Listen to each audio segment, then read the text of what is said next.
Yes, sir. What's up, boys? We back with weekly NBA news and rumors. So today we're gonna be talking about just different NBA news and rumors that have gone on throughout this week. I'm gonna be doing this probably every week or every other week whenever I get a chance to. Just talking about things that I see online. We're just gonna be going through websites and looking at different trade rumors.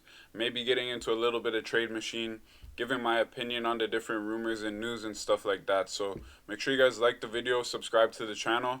Let me know what you guys want to see next. I'm doing a live stream on the 18th, so make sure you guys come through. We're all going to be doing a live stream covering the draft.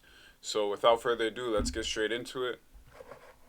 So we're going to start off looking at some Lakers rumors. So I got a bunch of tabs open right now. So we got rumors on the Lakers. We got rumors on the Nets, the Knicks, the Celtics, the Mavericks, the Raptors, the Wizards, the Pacers, and the Bucks. So we're going to cover all that right now. So first one we have here, Chris Paul apparently not interested in the Lakers. So according to ESPN's Stephen A. Smith on the Wednesday edition of First Take, Paul never wanted to join the Lakers because it would feel like empty ring chasing. As Smith said, the Lakers would be doing something for him. He wouldn't do anything for them, which turned Paul off the idea. The reason he doesn't want to go to the Lakers is because they're already established, already accomplished. There's really nothing for him to do for them. It's only what they can do for him, and that's ring chasing, not the ring chasing Paul wants to do. That's stacking the deck.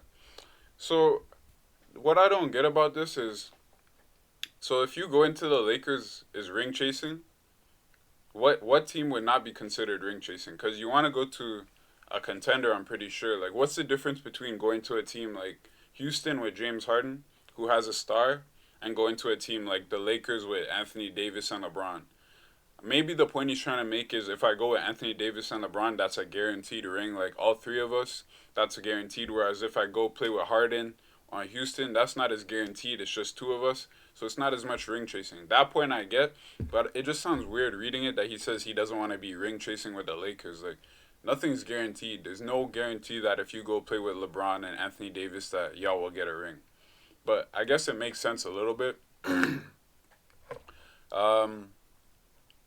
Yeah, so Chris Paul apparently not interested in going to the Lakers. Lakers fans and NBA fans in general, would you guys like to see Chris Paul on the Lakers? Yes or not? Or yes or no? Let me know in the comments. Let's talk about it. Me personally, I think he makes sense. I think he's a good fit. They're probably better off just keeping Rondo, as Rondo's on a much smaller deal, so they can afford to make other improvements on the fringes of the team instead of just putting all their money in a 36-year-old Chris Paul. But that's just my opinion. I could see how the trade could work. They just have to build a team with a lot of minimum guys. Whereas if they kept Rondo, they could build a team with other players in general. So, and I bought a new mic for the live stream that we're doing on Wednesday.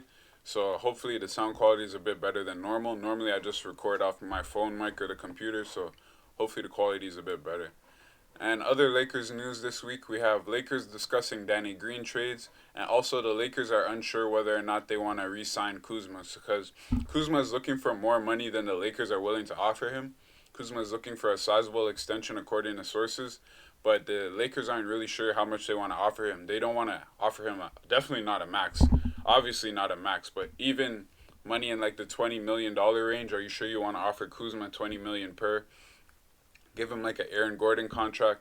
I don't think that his play or skill level has warranted that type of contract, me personally. Let me know down below in the comments, guys. What do you guys think about Kuzma? Do you think the Lakers should keep him or let him go? How much do you think he should make per year? Like, what's a good contract for Kyle Kuzma? Me personally, I think signing Kyle Kuzma for the $15 million range, $10 to $15 million range is a good range. Kind of like a Joe Harris contract. I feel like he's a good player with good potential. He just hasn't proven enough in the league yet. We haven't seen enough from him.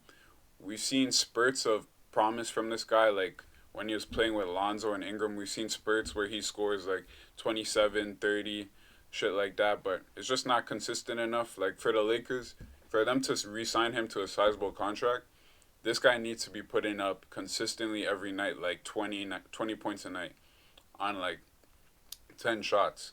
He needs to be putting up 20 points on 10 shots a night. That's just my opinion, because the Lakers would use him as like a microwave scorer, third scoring option. And if he's not able to do that consistently, which he hasn't been able to do, then I don't think it will work for him. Like if we quickly go look at Kuzma's fucking stats for this year on Basketball Reference. Let's see how Kuzma did, because I don't think he's averaging 20 points a game, but I could be wrong. Yeah, see, 12.8 points. 12.8 points, 30 from 3, 30% from 3, 43% field goal, 1 assist. How many shots is he taking per game? 11 shots, hitting 4.8. So I said I wanted him to hit 20 points on 10 shots a game, so that's not possible. That is not possible for a guy like Kuzma. Maybe more realistic is 15 points a night on 10 shots. That would be cool if we could see him get 15 points a night on 10 shots. He almost did it in his rookie year, 13.5 shots. So that's what I want to see from Kuzma, guys. Let me know what you guys want to see from Kuzma. And in terms of the Danny Green trade, so the Lakers are discussing trading Danny Green. Danny Green really fucking shit the bed last playoffs, guys. We all know about that notorious three-pointer that he missed that could have won the Lakers the chip a game earlier, but Danny Green's just that type of guy. Like, he'll hit some shots and then he'll miss some shots. Like, if we look at Danny Green quickly, guys, you can see, like, last year he averaged 35% from 3, but for his career, he's a 40% three-point shooter. So last year wasn't his best year in terms of shooting. Everything else was pretty much the same for his career. 8 points, three boards, 1 assist. So yeah, that's pretty normal for Danny's career. Let's look a bit closer. So he's 32. He played in 68 games. Started 68 games. And his field goal was 41% and 35%. But if you look at the prior year for Toronto, he shot 45% from 3, guys. Like, come on. Danny Green is still a good shooter. I have a lot of guys tell me in the comments, oh, Danny Green, shit, we need to get rid of Danny Green. Like, I feel you. He had not the greatest season last year, but he definitely can improve his shot. He goes through bouts where he has good seasons in the 40s, then he has bad seasons in the 30s. So Danny Green, you never know what you're going to get. Either you're going to get a 35% shooter or a 45% shooter. I think it's worth the risk. He's only making about $15 million per year. I've heard a lot of trade rumors about him, like one that we're about to get into right now, which is Lakers being interested in DeMar DeRozan. I actually put up a video on Friday about 4 potential Lakers trades that they could make for a third star, and one of them was including DeMar DeRozan. I only included him in the list because I saw this rumor during the week. So the Spurs are looking to unload LaMarcus Aldridge and DeMar DeRozan. So I guess this is a Spurs rumor too. So Spurs, apparently you guys are looking to get rid of LaMarcus Aldridge and DeMar DeRozan. As you guys can tell, the Spurs are looking to enter a rebuild. They're trying to get rid of their veterans and build around the young guys that they have in DeJounte Murray, the guy with the crazy hair. He cut off his hair. What the fuck is that guy's name? Lonnie Walker. Yeah, they're trying to build around Lonnie Walker. What's the other guy's name? DJ White or some shit? I don't remember that guy's name. Something White. And then Javante Murray? DeJounte Murray. I'm bad with names, guys. But anyway, Spurs trying to do a rebuild right now. The trade would be DeMar DeRozan for Kyle Kuzma and Danny Green. And it looks like the Warriors want Aldridge. I dropped a video on that as well. So I dropped a video on these rumors already. Kyle Kuzma and Danny Green for DeMar DeRozan. How does that work? So for the Lakers, I already did a video about this, but for the Lakers, I don't think DeMar's really a good fit. I had my boy Giorgio tell me in the comments why it makes sense for the Lakers, because DeMar DeRozan is probably one of the better players that they can get for the assets that they do have available. Lakers really don't have much in terms of assets, not much draft picks. They gave away most of their draft picks in the Anthony Davis trade. They don't have much young players except for Kuzma. So their only real assets are Kyle Kuzma and Danny Green. Like, if we look at the Lakers salary cap.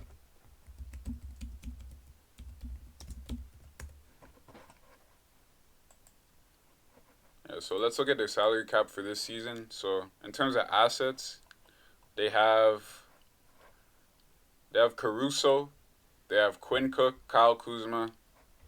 Is JaVale McGee guaranteed? Oh, JaVale McGee has another year. I thought he had an option. I don't know why I thought JaVale McGee had a player option. I didn't know he was on the team this year. They have Avery Bradley. But this is weird because I keep hearing news about how Avery Bradley's thinking about opting out. This might not be accurate.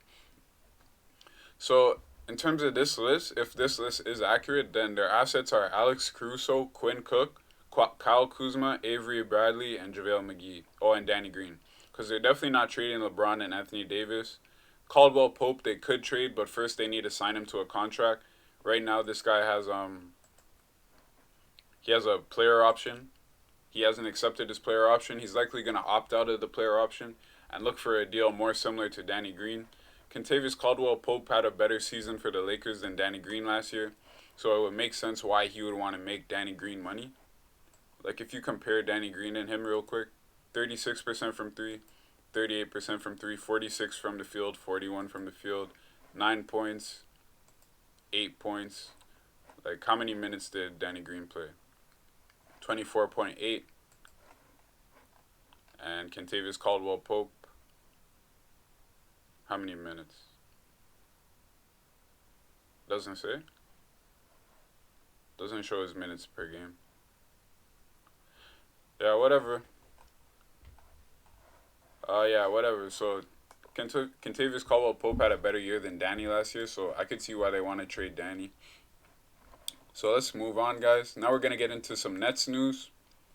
We're going to get into some Brooklyn Nets news. So this one really surprised me. Someone, I think it was Jonathan actually, who was telling me in the comments that the Nets might try to trade for Harden. And at first I thought this guy was fucking crazy. Like, how the fuck are the Nets going to trade for Harden? I thought this guy was wilding for real, but now I see the rumor here in plain English that the Nets are actually trying to trade for Harden. So a source is telling me that the Nets have engaged in talks with the Rockets, James Harden, for a variation of Spencer Dinwiddie, Karis LeVert, Taurean Prince, and Jared Allen. Nothing finalized, but Harden to Nets seems like a real possibility, if finalized. Wow. If finalized, announced on November 22. Bro, that would be fucking insane. Can you guys imagine a team of Kyrie Irving, James Harden, and Kevin Durant? Bro, that's fucking nuts. Kyrie Irving is an upgrade over Russell Westbrook for those players. Russell Westbrook is a great player in his own right, but in terms of playing with Kevin Durant and James Harden, I think Kyrie Irving is a better fit. Because he can actually shoot. Russell Westbrook can't shoot. And around guys like Kevin Durant and James Harden, you want to be able to space the floor for these guys. Of course, Kyrie's an iso ball player. He likes to dribble, just like Russell Westbrook does. But the main difference being, Kyrie Irving can shoot. So he gives the floor that spacing that they need. How do I feel about this trade? Guys, let me know how do you feel about this trade. James Harden for Spencer Dinwiddie, Karis LeVert, Taurean Prince, and Jared Allen.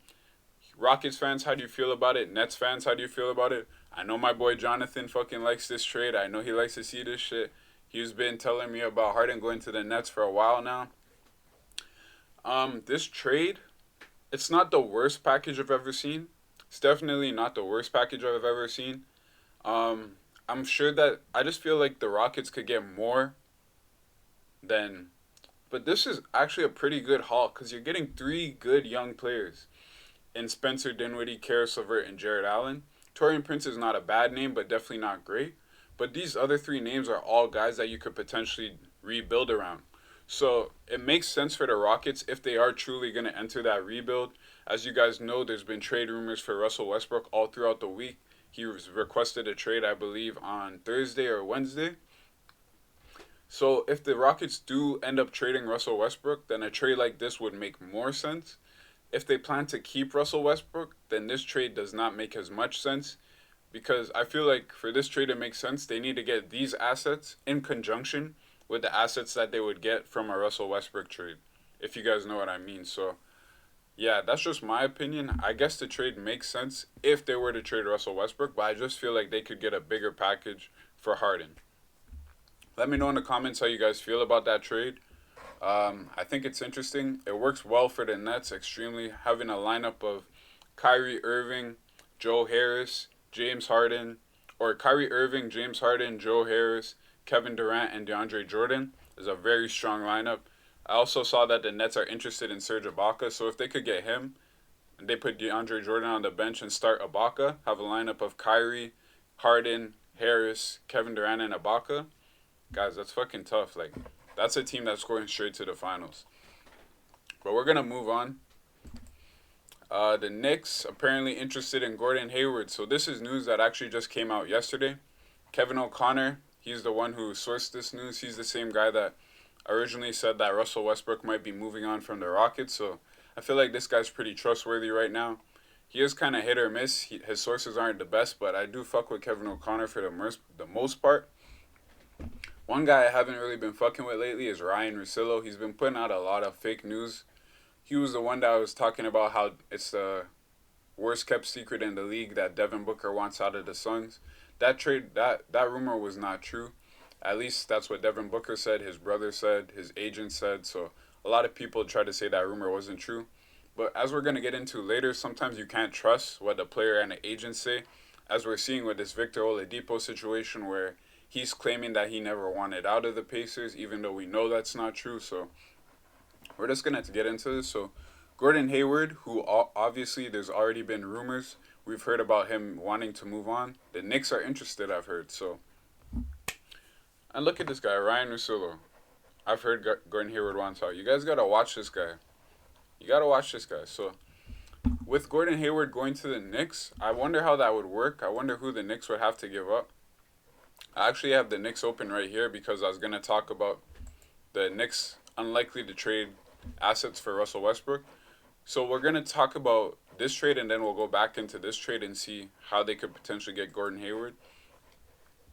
So if Russell Westbrook is on the discount rack, Knicks president Leon Rose is all in, according to NBA sources. With Chris Paul's trade situation up in the air, Rose still has some interest in seeing if he can pry Westbrook from Houston if he's on sale, but it would seem like a long shot. So you guys keep seeing the word on sale, discount, if he's on sale pop up in this rumor. The reason why I think that is because Russell Westbrook ruined his fucking trade value. He ruined his trade value. By him requesting the trade and making it public, it puts the team in a position of weakness. It puts the Rockets in a position of weakness because now other teams have leverage like, yo, this guy wants to leave. Obviously, you guys aren't in a position where we're trying to take him from you. You're trying to give him away. So we have the leverage. We're not going to offer you the best deal that we would have offered you. Whereas if you wanted to keep him, we would have to offer you more. But because you're trying to get rid of him, we're in a position where we'll take him at a discount. So that's why Leon Rose keeps talking about discount on sale. So let's see some potential trades that the Knicks could do to get Russell Westbrook. Me personally, I don't think that Russell Westbrook is a good piece for the Knicks. I feel like the Knicks are better off building around the draft this year, signing some good role players, and then signing a free agent star next season. Because next free agency is going to be really big. We got a lot of good players coming on to the free agency. So I think the Knicks should just sign some role players, maybe take on some salary to get some draft assets and build that way. But let's just entertain the trade and see what the Knicks could give up. For this trade to work, we're going to have to put in Julius Randle because he has some of the most salary. And as you can see, Russell Westbrook has $40 million in salary. If we try this trade, obviously it fails. I need to add $15 million outgoing to the Knicks trade. So I need to add $15 million to this trade. How could we make it work? So Bobby Portis, if I added Bobby Portis, this trade is successful. Julius Randle and Bobby Portis for Russell Westbrook is probably not going to work for the Rockets. Rockets are probably going to ask for a bit more. But as you guys can see, we can already make the salary work with just those two players. Even if we wanted to do like Alfred Payton, Taj Gibson, or Alfred Payton, Wayne Ellington, RJ Barrett. Like if they wanted RJ Barrett, that would make sense. I could see them wanting RJ Barrett for Russ. Let's say they did RJ Barrett and Alfred Payton. Does that work? That trade works as well. So guys, what is a trade that you would want to see for Russell Westbrook? Because the Knicks are saying they don't want to trade key assets. I've had Knicks fans tell me that RJ Barrett and Mitchell Robinson are not that good and they shouldn't be considered untradeable. So I guess if they aren't considered untradeable, they wouldn't be considered key assets. But because of the wording here, it says that Leon Rose is unlikely to trade key assets. When I hear key assets, I think of RJ Barrett and Mitchell Robinson. I would say those are probably the only players that the Knicks wouldn't want to trade. And because they're trading for a point guard, I think it makes sense for them to include Alfred Payton in this deal. And they would probably want to save a guy like Kevin Knox for another trade for another star. That's another thing. Look, the Knicks feel they have a lot of leverage and they aren't trying to give up any key future pawns, according to pieces. Their potential interest could stem from using it as a scare tactic with OKC. Yeah, this is what I saw too, because New York wants to ensure they have enough capital in place for a future trade for another high-profile player. So this trade, if they did make this trade, this wouldn't be the only trade that the Knicks are making. They would pick up Russell Westbrook or Chris Paul and then trade for another key star player this season. And then going into the next free agency, they would sign a third star player. So that would give the Knicks 3 stars, one being Chris Paul or Russell Westbrook, another one being another star that they trade for, and then a third star in free agency next year. I just don't like the Russell Westbrook fit on the Knicks. So there are some trades that we can make here. I wouldn't give up Kevin Knox. I would save him for a future trade. And then it would depend if Rockets like Ntilikina, Dennis Smith Jr., or Peyton the best, because you're going to have to include a point guard in this deal to replace Russell Westbrook. You could include RJ, but I just feel like you don't have to. They don't want to include key assets because they have leverage, right? So it's mostly going to be filler. I'm saying one of these 3 guys is going to be in the deal. So Randall plus Portis, Peyton, Gibson, or Ellington, and then one of the young guys. So one of these 3 guys right here probably. That would probably be the trade. That's just my opinion. Let me know what you guys think in the comments. Who do you think that they would trade to get Russell Westbrook? So now we're going to look at Gordon Hayward. How would the Knicks get Gordon Hayward? Let's see.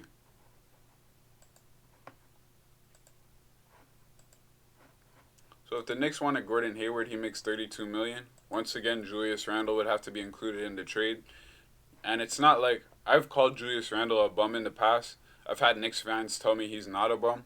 I'm only including him in the trade because he makes some of the most money on the team, and it's almost like you have to include this guy to make the trade work. So we got Julius Randle. Let's see, does this trade work? No. So I need to add $10 million outgoing. If I need to add $10 million, I could do Bobby Portis. That trade is successful. That trade works. This trade would make the Celtics lose 1 more game. This would make the Knicks lose 2 more games. Okay.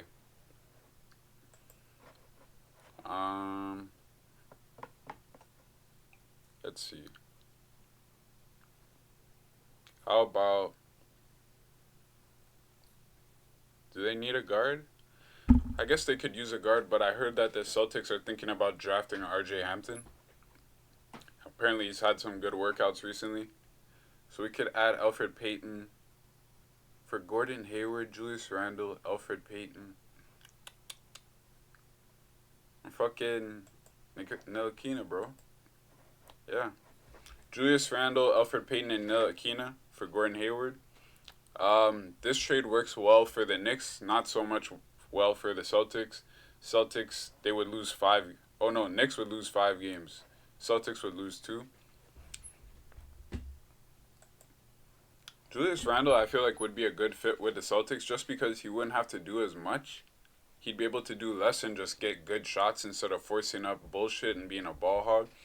So there's multiple ways you can make this trade happen. It just depends what Boston wants. But just know for sure, Julius Randle would be included in the trade. When you're dealing with big salary guys like that, Julius Randle would be included, or Bobby Portis, one of the 2. So we're going to move on now to more Celtics rumors. So apparently the Celtics are interested in Jrue Holiday. So Jrue Holiday, Celtics have offered up their first 3-round picks to try and move into the lottery. But multiple league sources say they intend to reroute those picks to the Pelicans exchange for Jrue Holiday. So the Pelicans, I don't know what pick they have. I think they're picking like in the lottery, maybe in the mid to late lottery, maybe like 14th or 15th or some shit like that. So for this to work, well, not 14th because they have 14. So maybe the Pelicans have pick number 12 or 13 or some shit like that. I don't know. But Jrue Holiday on the Pelicans, Jrue Holiday on the Celtics, that could work. I don't know. It depends what they would give up. If they're giving up picks in return, then I would assume they're not trading Kemba Walker. Because I feel like that would be a good trade. I feel like Jrue Holiday for Kemba Walker is a good trade for both sides. It gives a guy like Zion a partner in Kemba Walker who can shoot really well and space the floor and run some pick and roll for him.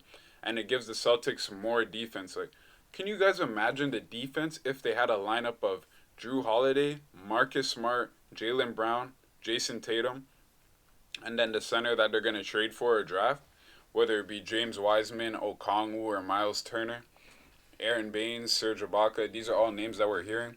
Celtics, if they make this trade happen, I just think a backcourt of Jrue Holiday and Marcus Smart in conjunction with wings Jaylen Brown and Jason Tatum is just fire. Like, I feel like that's a team that could give the Nets a problem with or without Harden.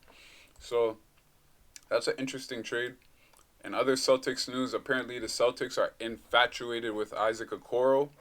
Isaac Okoro, he's supposed to go in top 6 in the draft, top 6, top 8. He's not a 3-and-D guy. He's mainly known for his defense. If we look at Isaac Okoro real quick. Okay, so you can't look at Isaac Okoro here. If we look at Isaac Okoro real quick. We look at his stats on ESPN. So he's not known for his three-point shooting, but his defense is elite. That's what I keep hearing about this guy. When you look at his stats, 30% from 3. 4 rebounds, 2 assists, 1 block, 1 steal, 12.9 points, 51% from the field. It all looks good, but his shooting, that's the only thing. If his shooting can come along, he can be a great piece in this league. If his shooting can't come along, he could be the next Michael Kidd-Gilchrist. That's another player that the Knicks are interested in, but we all seen Michael Kidd-Gilchrist in the Anthony Davis draft. He got drafted second to the Bobcats. His shot never came along. He became a defensive specialist, but that shot is just butt ugly. Like, these are the type of players where you could kick them the ball for an open 3 and they'll pass it up. These are the type of guys that pass up open 3s, kind of like Russell Westbrook. And like when you have players like that, that just is not it's not a good look. It's not a good fit. The thing with the Celtics, why I think it could work is he wouldn't be expected to shoot too much 3s because everyone on the roster can shoot 3s at a pretty good level. Like Jason Tatum, Jaylen Brown, Kemba, Marcus Smart can all shoot 3s at a great level. So he wouldn't be asked to do too much. Coming off the bench, I think it might be a problem because he'd be playing with guys like Romeo Langford. And Romeo Langford had a horrible shooting season too. Like if I look at Romeo Langford real quick. Romeo Langford, this guy shot 18% from 3, 35% from the field. I understand he was coming off an injury, so maybe next season could be a bit better, but just in terms of how he would fit coming off the bench with Okoro, I think it would be very, very bad to start. So we're going to move on. Celtics interested in targeting Okongwu. I released a video on this rumor like a couple weeks ago about the Celtics trading up to get Okongwu. So Boston is looking to upgrade in the front court. They're trying to get into the top 10 to draft Okongwu or Wiseman. I think Wiseman would be a much better fit with the Celtics just because of his size and athleticism. Like, he has a true NBA center body. I've heard multiple people say it's like if you could build the ideal center for today's league in a fucking lab, it would be James Wiseman. 7'1", built like Joel Embiid and can move, can put the ball on the floor, can shoot face-up jumpers, can do a little bit of everything. The defensive intensity is not really there. That's where he's lacking. Needs improvement. Like, he doesn't really have that real, like, fire in him. So that's one thing with James Wiseman. Moving on. So the Mavericks now, getting into some Mavericks news. The Mavericks are interested in Victor Oladipo, Spencer Dinwiddie, and Zach Lavine. As you guys can see, the Mavericks are looking to add a third star. I've seen lots of people doing videos on this rumor this week. As you guys can see, the Dallas Mavericks are trying to give Luka and KP a third star to play with going into this season. The names being mentioned here are interesting because the one I find most interesting is Zach Lavine, because I feel like with Zach Lavine's contract only making $20 million, you still might be able to have enough cap room to sign a guy like Giannis going into 2021. Because that's what the Mavericks want to do. They want to sign Giannis in 2021, and I feel like if you have a guy like Zach Lavine only making $20 million, you could still make that happen. Even Spencer Dinwiddie, his contract is only about $10 million, I believe. So let me look at Spencer Dinwiddie.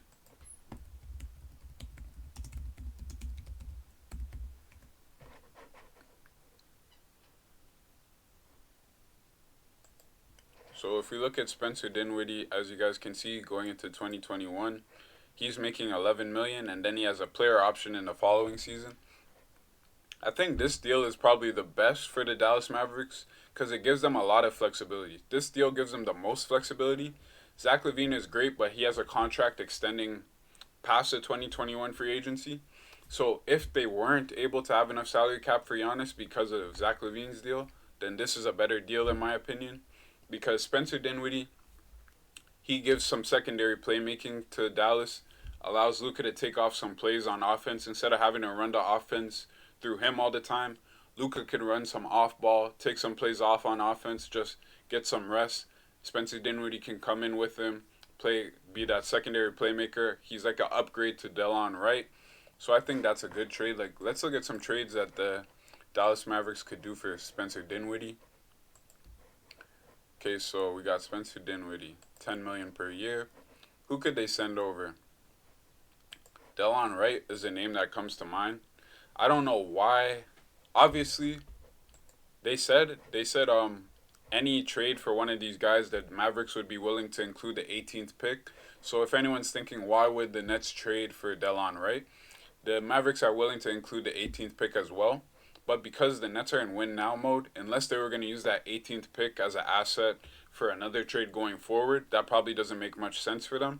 So if we look at the Bulls, that's a trade that makes more sense because the Bulls could use that 18th pick to draft someone to build around.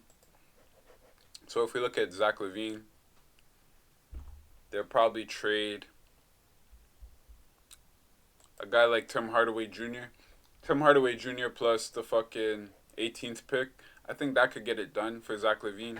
I know a man like Winton about to bad me up in the comments talking about they would never do that. No, thank you. But hey, bro, it's just an idea. You get the 18th pick in Tim Hardaway Jr., guys. Like, Tim Hardaway Jr., he's a good three-point shooter. Oh, I can't look at Tim Hardaway Jr. I closed my basketball reference. But yeah, Tim Hardaway Jr. is a good player. I think this trade works well for both sides, especially with the 18th pick going to the Bulls. Still gives the Mavericks Luka, Maxey, Delon, Porzingis, and then they get Zach LaVine. Zach LaVine can play. It gives them some secondary playmaking, some microwave scoring. Let Luka take a break on offense. Maybe he can put a better effort on defense as a result of that. Oladipo, that one is the least interesting to me. I think Oladipo, if anyone's going to trade for him, they just got to wait and see how he plays during the season. I would say a Oladipo trade is more likely towards the deadline. But because of the news, which we're going to get into later, because of this news, it might happen before the season because when you have chemistry issues like the ones that Indiana is having now with Victor Oladipo, sometimes the best thing to do is just get the guy off the roster, even if you're not getting his highest value, because you're bringing bad energy into the team going into the season. It creates drama, it creates tension. You have interview questions every week, every day. Players getting angry because reporters asking him, oh, do you want out of Indiana? Do you want out of Indiana? So let me just double check, make sure I'm still recording. What the fuck is this? Yeah, we still good. So we're going to move on to the next trade rumor. The Mavericks interested in Danillo Gallinari. So Miami Heat are the betting favorites to land Danillo Gallinari. Phoenix Suns, New York Knicks, Denver Nuggets, Golden State Warriors, Bucks, Raptors, Celtics, Pelicans, all other teams that are interested in Danillo Gallinari, as well as the Mavericks. So opposing teams expect Gallinari to end up on a contender if the Thunder trade Paul. Per sources, some with the Mavericks have interest in pursuing Gallinari. The Mavs reportedly also want to conserve cap space for the summer of 2021 so they can sign Giannis. 2021 is the summer of Giannis. A lot of teams are going to be making moves for this guy. Mavericks are one of them. I was having a conversation with one of the boys in the comments talking about summer of 2021 being the summer of Giannis. So I think that was my boy Giorgio. We were talking about how the Lakers could potentially get Giannis. I think that would be fucking nuts. Like, to imagine Giannis, LeBron, and Anthony Davis on the same team, that is fucked. Like, that team is too stacked. Like, holy. But yeah, Gallinari on the Mavericks would be a good fit. You could play a guy like, this is if you're trying to get a lot of offense. Like, if you're trying to get a lot of offense, you could run a lineup of Luka Doncic. Like, if you were trying to get a lot of offense and you got Gallinari, you could run a lineup of Luka Doncic, Porzingis, who's the guy we're talking about? Gallinari. Gallinari could play the 4. Luka could play the 1 or 2. Porzingis at the 5. You could run Tim Hardaway Jr. and Seth Curry. And that's just all shooting. Like, that offense is a fucking problem. Like, if you ran this would only be in situations where you're trying to score 150 points. But imagine a lineup of Luka at the 1, Seth Curry at the 2, Hardaway Jr. at the 3, Gallinari at the 4, Porzingis at the 5. Like, that's just straight offense. That's 150 points a night. Like, so Gallinari, I think he'd be a good fit for the Mavs. We're going to move on now.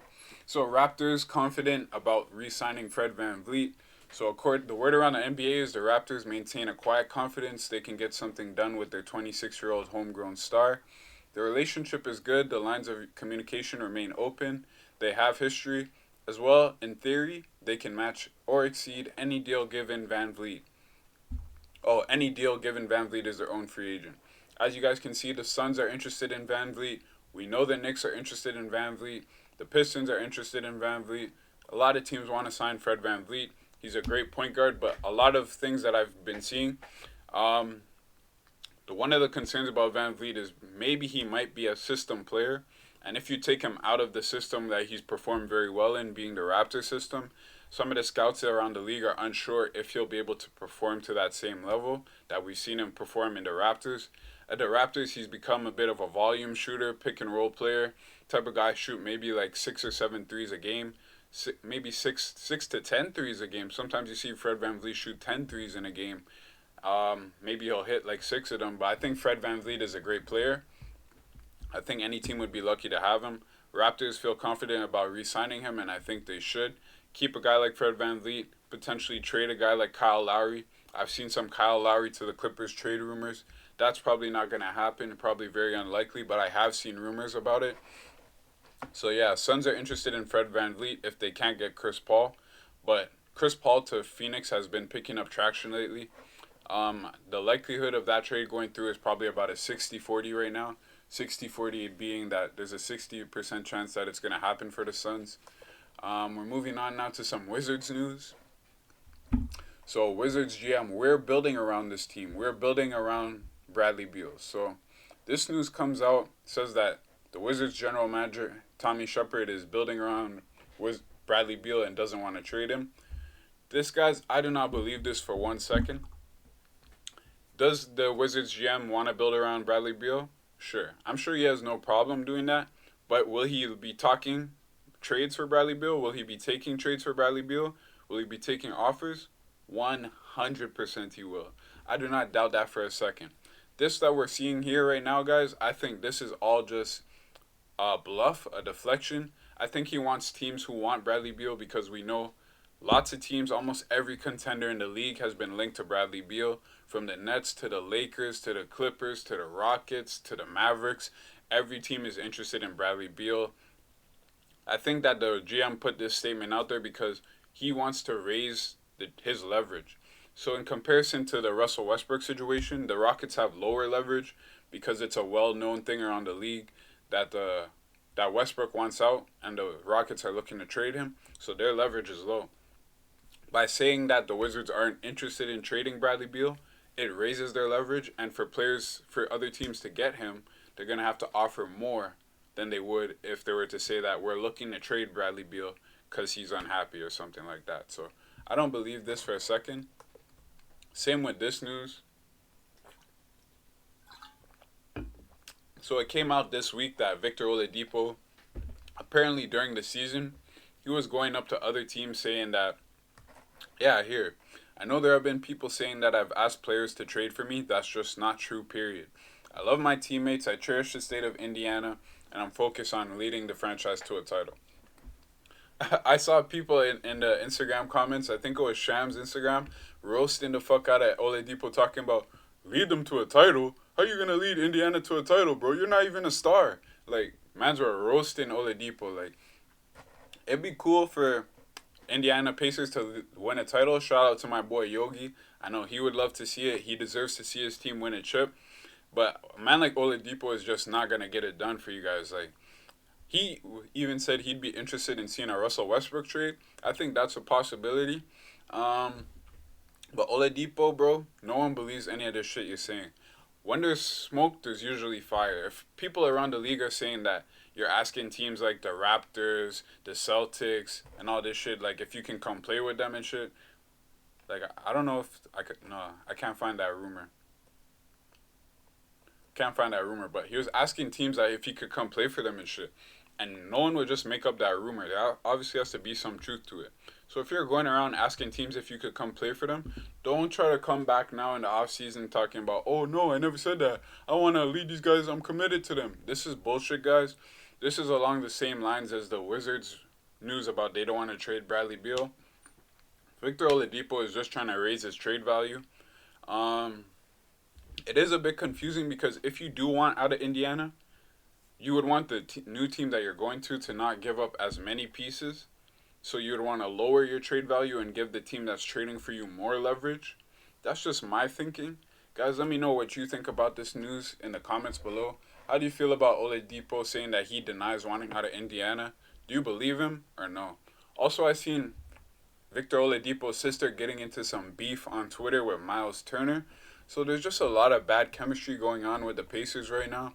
A lot of problems. I wouldn't be surprised if Oladipo is traded before the season starts, but I also wouldn't be surprised to see him stay with the team till around the trade deadline so he can bring his trade value back up and then get traded to a contender. So we're going to look at one final piece of news here. This is some Milwaukee Bucks Rockets news. So apparently the Bucks are eyeing Robert Covington and PJ Tucker. Multiple league sources say the Bucks are active in trade discussions. They're looking to move on from Eric Bledsoe and have offered him to several teams. They're also in pursuit of Rockets forwards Robert Covington and PJ Tucker. Houston doesn't have a pick in this draft and is moving toward a retooling period with Russell Westbrook wanting out. If the Bucks stay here or even if the pick is traded, it's hard to see Anthony dropping any further. He was a top high school recruit and projected lottery pick in the season. He had a disastrous freshman season at North Carolina, but his shot creation skills could ultimately add a lot of to any offense he's a part of. Why the fuck are they talking about Cole Anthony? I don't know, but so the trade would involve Eric Bledsoe for Robert Covington and PJ Tucker. Like, not both of them, but one of the trades would involve like something for that. So if we look at the Rockets,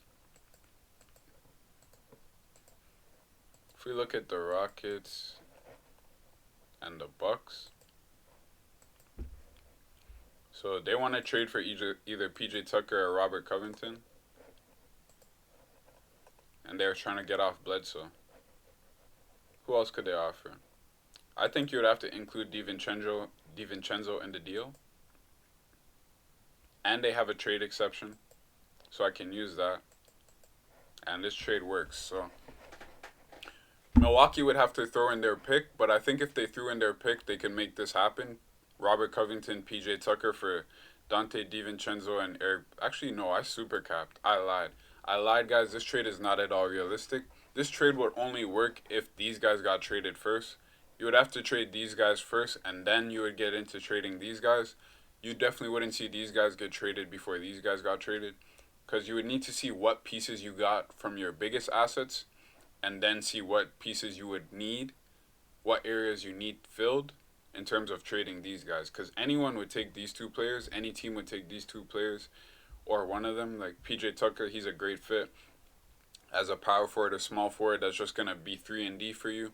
Same thing with Robert Covington, power forward, small forward, 3 and D, can run small ball. So it depends what you get for these guys, whether that makes sense. Guys, so that's my NBA news weekly recap. So we're going to be doing this on a weekly or bi-weekly basis, just covering all the random news that I may not have gotten to throughout the week. Let me know if you guys like videos like this or what type of videos you guys want to see next. Remember, we're doing the live stream on the 18th during the NBA draft. The draft is supposed to start by 7. Depending when I get off work, I'll probably be live by as early as 6:30, but 7 latest. Like, hopefully there's not too much traffic. I can get here, set up. Maybe I'll get my girl to set up shit for me, and then we'll just record the live stream. So I'm looking forward to seeing you guys all there. Make sure you like the video, subscribe to the channel. New NBA videos every week. All right, peace.